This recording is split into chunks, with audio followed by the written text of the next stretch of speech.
They deal with this abuse, this prejudice, this discrimination in every sector of their lives: home, community, schools, faith groups, faith institutions, and the law. Joel Simpson, director of the Society Against Sexual Orientation Discrimination, a human rights organization that fiercely advocates for the rights of members of the LGBT community.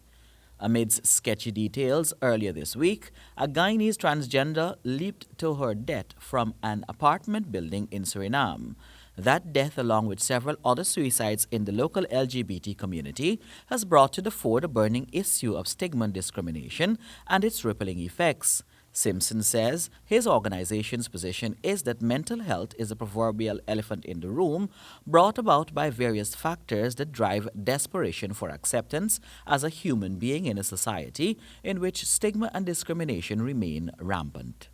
Really underlying driving factor with mental health challenges for LGBT people in particular is that very stigma and discrimination. It's the homophobic and transphobic abuse that people face in their families, in their communities, which often drives people to migrate. A number of people have left Guyana for neighboring countries like Suriname, like French Guyana, just because the environment is a much more friendly and much more tolerant, especially for transgender people who face bullying in schools. Many LGBT youth have been rendered homeless because of the abuse that they are suffering at the hands of their families. Noting that Guyana has the highest suicide rate per capita in the world, Simpson opines that while society watches on with judgmental eyes, in the LGBT community, many lives are being lost or destroyed because of the dreaded reality of stigma and discrimination.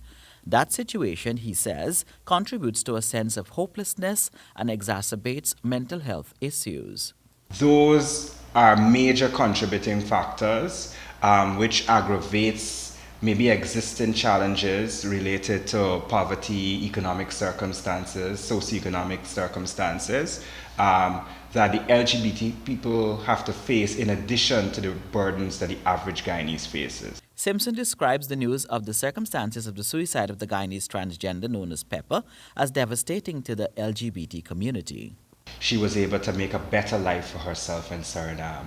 One of the very real issues underlying stigma and discrimination for transgender people in particular is that cross-dressing is still criminalized in Guyana, and it's not an esoteric or academic criminalization.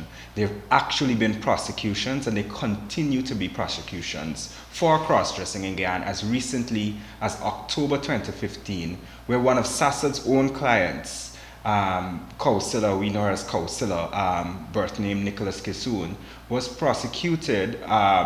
Police went into her home and arrested her for, among other things, cross-dressing in the privacy of her own home. Simpson, an international law school graduate, said homophobic abuse has grown beyond socio-cultural to institutional in Guyana.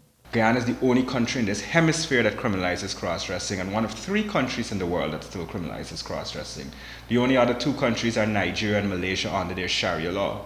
So, transphobic discrimination drives mental health challenges for transgender people. And while Pepper was actually able to make a better life for herself in Suriname, maybe the underlying reasons why she fled Guyana, she probably didn't have the opportunity to get counseling, psychosocial support to really deal with those issues. Simpson says from working with the population, the organization has observed that because of family intolerance, members of the LGBT community end up in relationships with self-esteem issues that can prove fatal because of a deficit of love. Facing discrimination, hate crimes, violence on the streets and so on, and you can't get the police to protect you, then what are you going to resort to? Many people fall into depression, and we know that's one of the precursors for suicide in the LGBT community.